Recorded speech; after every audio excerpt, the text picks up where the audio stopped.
Good evening, you're watching NDTV Profit. I'm Sanjana. With one sweeping move last night, Donald Trump has slapped a 25% penalty tariff on Indian exports, citing India's continued oil trade with Russia. That takes the total tariff hit to 50%. But this isn't just about trade this evening. This is a test of where India draws its red lines and how far Washington is willing to go to redraw them. Now, India, for its part, hasn't flinched. Within hours, Delhi issued a very clear message.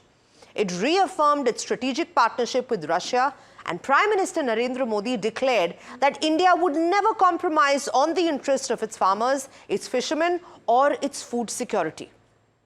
Let's actually play that out for you. Indian officials have said that there are other countries that are buying Russian oil. It's okay. Like China, for instance, buys more. Yeah. Why are you singling India out for these additional sanctions? It's only been 8 hours, so let's see what happens over the next. Sanctions. You're going to see a lot more. So this is a taste of You're going to see a lot more. You're going to see so much secondary sanctions. साथियों, हमारे लिए अपने किसानों का हित सर्वोच्च प्राथमिकता है। भारत अपने किसानों के, पशुपालकों के और मछुआरे भाई बहनों के हितों के साथ कभी भी समझौता नहीं करेगा। व्यक्तिगत रूप से मुझे बहुत बड़ी कीमत चुकानी पड़ेगी, लेकिन मैं इसके लिए तैयार हूं। मेरे देश के किसानों के लिए, मेरे देश के मछुआरों के लिए, मेरे देश के पशुपालकों के लिए आज भारत तैयार है। And yet the next 20 days are critical. These tariffs kick in on August 27th. That gives both countries, India and the US, a narrow bargaining window. And anxious markets are watching for signs of compromise, escalation, or resolution. Will India hold firm or offer quiet concessions in sensitive sectors like dairy and agriculture? Will Trump's tactics slow India's rise as a China +1 destination, or will global investors continue to back a country still seen as the world's most stable emerging bet? And finally, is this about India at all? Did Donald Trump actually think that India would be a pushover? Because India isn't the only country buying Russian oil. China, Turkey, others continue to do so. Yet it's India that's being targeted. Meanwhile, Trump's use of tariffs as tools of pressure from Vietnam and Brazil to the EU and Japan has left even allies blindsided.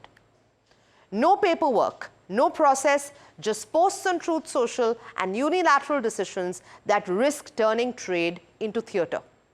And even as Trump continues with his threats, India is already looking to bolster its existing ties.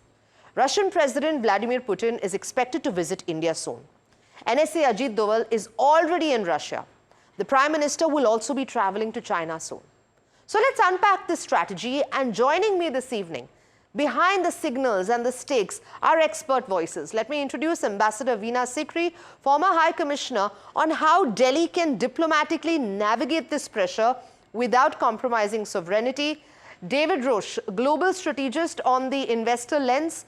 If August 27th will be triggering the real risk repricing for India, or is this noise more than substance? I also have Rajiv Talwar, former president of PhD CCI, on the view from the industry. What are Indian exporters demanding, and are sectoral concessions now inevitable? Let's get into this. David, these new tariffs kick in August 27th. India's growth story, FDI momentum, and China +1 appeal are in focus. So will this 20-day uncertainty dent India's attractiveness to investors, or is the market too mature to react to Trump's drama?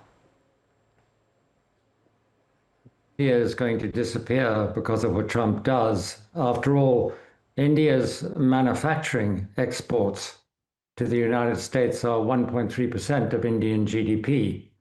So it's not exactly the element which is going to puncture India as an emerging market story, or indeed make it succeed. But I think you made a couple of points in what you said, which we all want to bear in mind. Number one, the tariffs for Trump are not about economics. They're about anything he feels like. He doesn't like Brazil, you get punitive tariffs. He doesn't like Putin anymore, at least today. We'll find out tomorrow when he's going to have his meeting with Putin and whether Putin will continue to play him along and the tariffs all go away. But he doesn't like Putin, and he can't put tariffs on what Putin sells to the United States, because Putin only sells $1 billion worth of goods to the United States every year. So he has to put tariffs on people who buy, other countries who buy the goods, Russian oil, basically. Now, India, actually, if you take India's purchases of Russian oil, you're talking about 1/3 of your imports of oil, and you're talking about 1/3 of Russia's exports of oil, and about 4% of OPEC's GDP is the equivalent of Russia's total exports of oil. So that's the size of the problem.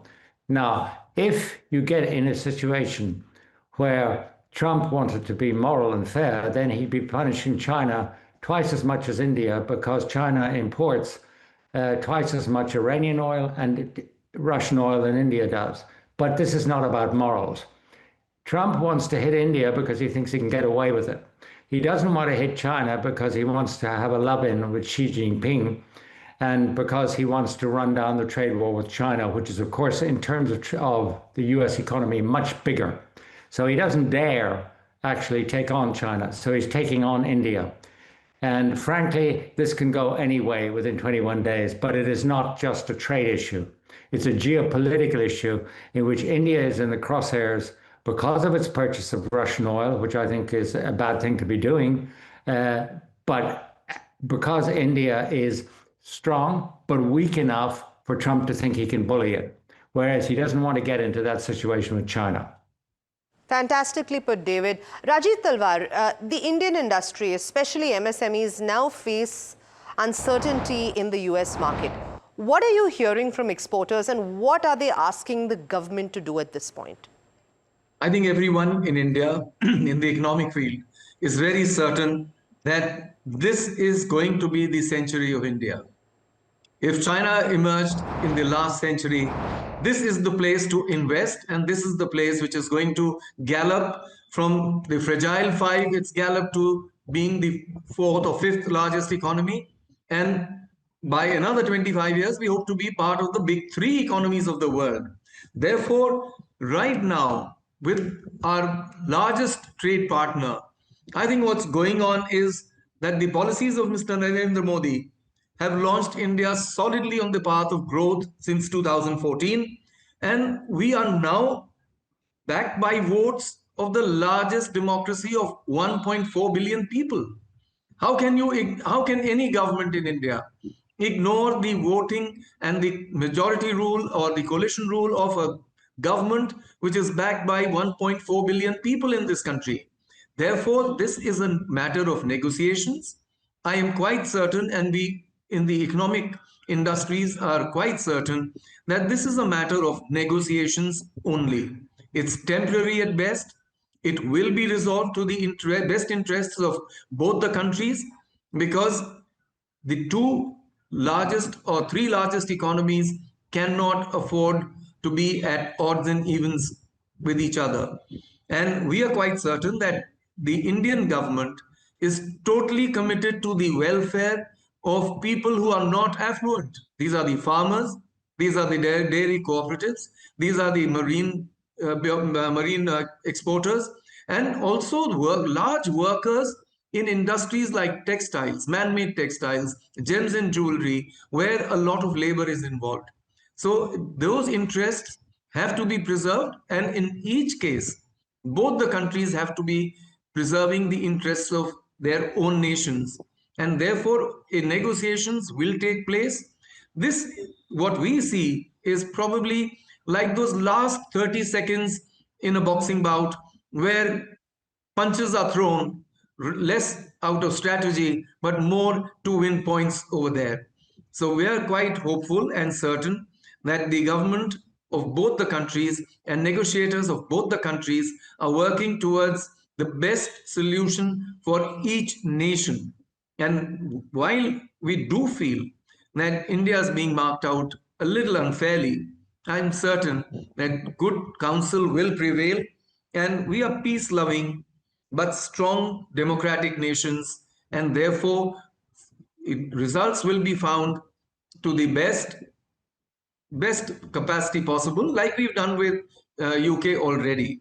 I'm sure with other countries too this is going on, and eventually a fair international order of trade will emerge again once in a few weeks' time. Rajiv Talwar, that's a bit reassuring, but also like David said, I think there's also the stance that this could go anywhere. Let's bring in Ambassador Sikri and see whether she agrees. Ambassador, Trump has made it clear this is punishment for India's continued oil trade with Russia, but we haven't backed down.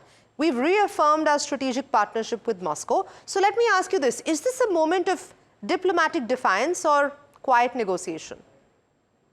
I think this is a moment where India is asserting its strategic autonomy. We are determined to keep in place our commitment to multipolarity and our commitment to multi-alignment. We have already concluded an excellent free trade agreement with the UK. We are on the verge of concluding it with the EU. We are willing to diversify our markets, but we are also willing to negotiate. We are not going to walk away from the negotiations. And I think the next 20 days will show. And in fact, whatever news we are getting about previous negotiations, we know that India has already agreed to purchase very large amounts of US shale oil and other petroleum products. We have already agreed to purchase much larger amounts of soybean oil than we have been doing hitherto. And we have agreed to purchase some BT cotton as well. So I think that India has given enough indication to the US that we are serious. We are serious about the trade with the USA.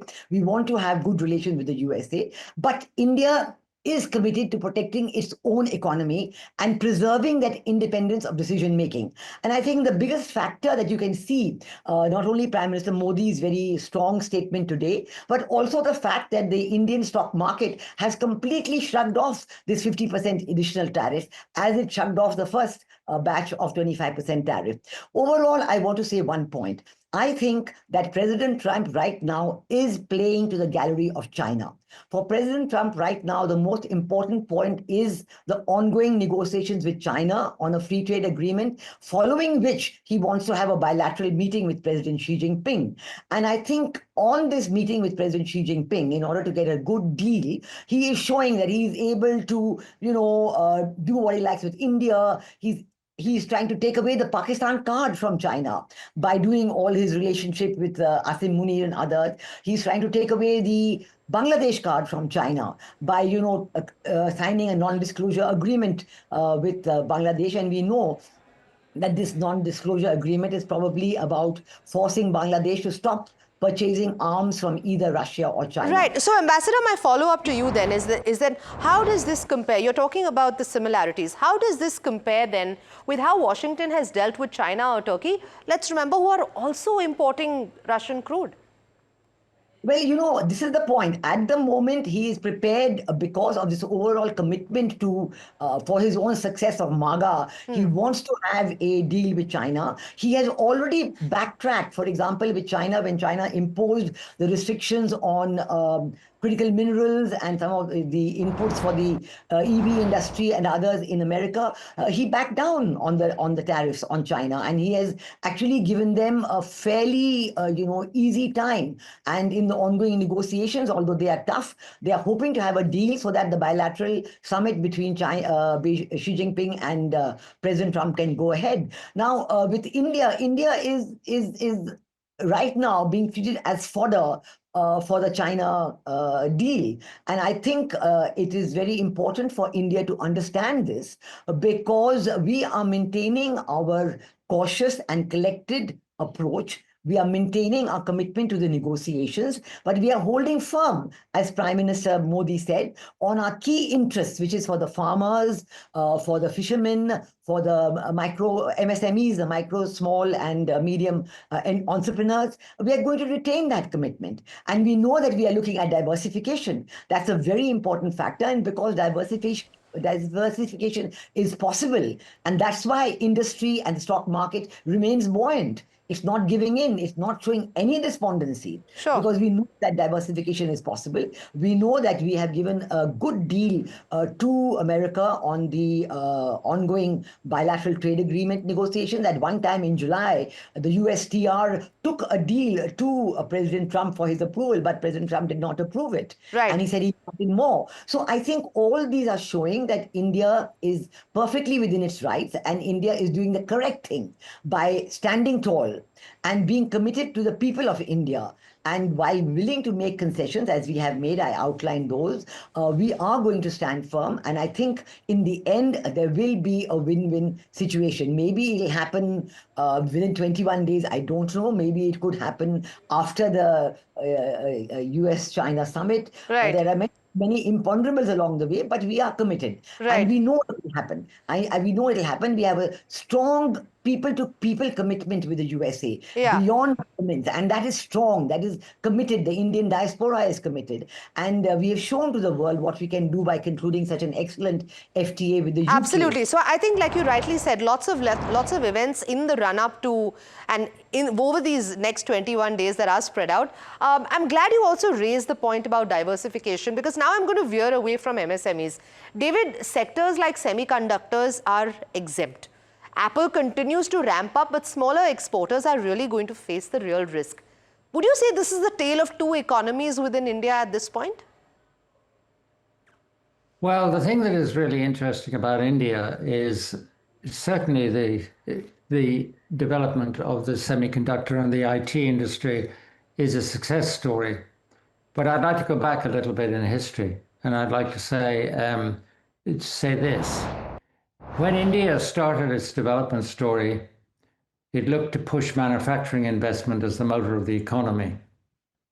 Yet actually it's the service industry which is the motor of the economy, and particularly of the international exposure of India. And if you look at the trade being done with the United States, which is the focus of the current tariffs and protectionism, then you will find that more than half of Indians' trade, more than half of India's trade with the United States is actually in services. And the big success of the Indian economy is in services. So a lot of people are saying, well, what went wrong with manufacturing? You can go back to strictures on labor employment. You can go back to the old idea that you had to be a manufacturing economy as an emerging market if you were to eventually evolve into a middle income and high income economy. But in India's case, none of this works. And I can't tell you why. I'm sure you could tell me why. But the reality is, by definition of its success so far, and I might suggest in the future, India is two economies. And particularly the service economy is the one which is actually the motor. Okay. So Rajit Talwar, let's understand this. If the tariffs do hit full force on August 27th, which sectors stand to lose the most, and does India have the buffers in place? Certainly. I think India is working towards it. We've not come from the, post, after the 10th economy, we were where we were. And we've not come up the easy way. We worked hard at it. I'm sure Indians are very innovative. They are given to trading very well. They will find alternate markets. But all the same, I'm quite certain that we will be able to arrive at bilaterally acceptable solutions, as Mrs. Sikri said, win-win situations with other countries as well as with USA. We've had a long history of trade with USA. We've come a long way, and we will continue to be on that path. And whether it is the MSMEs, whether it is the farmers, whether it is dairy, whether it is marine exports, when there's so many new avenues to look at. These avenues will blossom. We're going into, aviation in a very large manner. We're going into IT industry in a very large manner, which is brought out so well by Mr. Roche. And I don't think geopolitically there will be different times and different equations, but eventually the three largest economies in the near future will trade with each other much greater than what they may be thinking right now. So barriers will drop, markets will open up. India is one of the two largest unified markets in the globe. So it cannot be ignored by any country which is hoping to make itself great again. And hence, they will be, maybe for a time being, but hopefully resolved before the end of August. And at the same time, in the long term, they're going to be absolutely acceptable solutions within all the three economies, whether it is the US, China, or India. And obviously, I mean, we're taking some kind of increased or heightened emphasis on Russian oil, but you would know that that exports from Russia are going to the US, are going to the EU, and therefore these are gestures which are more symbolic than actually truth. I'm going to bring Ambassador Sikri in on that. We've seen India hold firm before. Let's talk about Ukraine or CATSA, even on WTO issues. Do you think New Delhi believes that this tariff threat is more bark than bite? I think that, at present moment, the tariffs do exist. So, but we have made it very clear in our statements, 2 days ago and earlier, that we do not believe in these double standards. We do not accept that you can put tariffs on one country, whereas other countries like Turkey and China, who are buying much more oil from Russia, and the EU, which buys more from Russia in a day than we buy in many months or even a year, that these countries have to be let off. So we are calling everybody out on double standards, just as during Operation Sindoor, we called out the world on double standards on counterterrorism. So the world is listening, and the world does believe that India is right on this. And I know that we share common views with many countries of the global South who are appalled at what is happening in this unilateral and seemingly arbitrary imposition of tariffs. We know there are challenges within the USA, legal challenges to President Trump's authority to impose these tariffs rather than go through Congress. So all this is there, and we are watching it, but we have called it out, and we've done it rightly. I agree with what Mr. Talwar has said and what Mr. Roche has said. Yes, manufacturing is important, but I agree fully that we need to have a bigger perspective, not just trade in goods, but trade in services, investment, and also the contribution of India to the American economy by the large number of students who go there, by the investors, and so many other things. There has to be a broader based discussion, and I hope that this will take place. Manufacturing in India had taken a back seat because after the economy opened up in 1991, China came in and took over a lot of manufacturing sector in India, said that we will do it there and then send the manufactured goods to India. We've realized now the difficulty that this is causing and the need to revive manufacturing, and that is happening. I think what we have done in fintech, in the financial sector, is amazing. We are world leaders in that, and the success of the fintech sector in India is something that all foreign dignitaries come and then are really amazed to see the success of the direct benefit transfers, the success of the UPI and other fintech arrangements. So all these matters have to come on the table when we discuss, because there are pluses and minuses to it.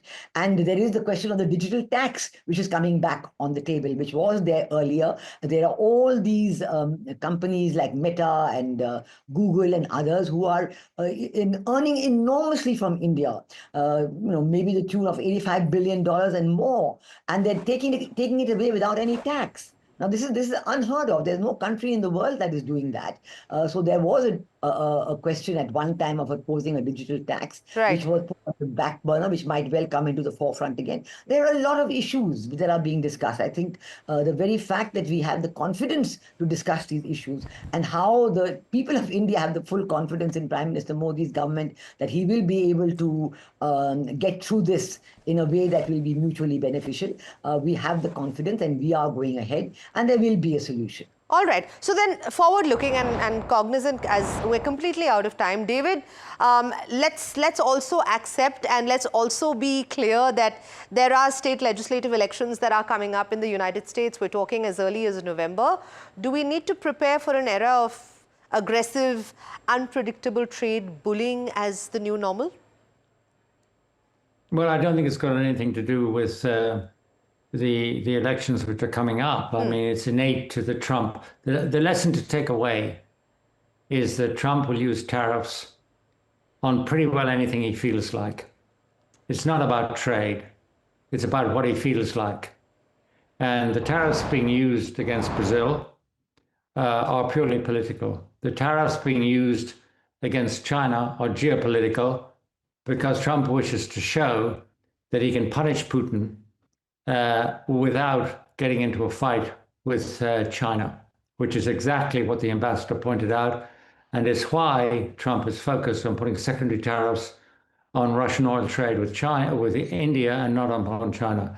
But the thing to take away is not about midterm elections in the US, because Trump at the moment is still dominant. It's too early for him to weaken.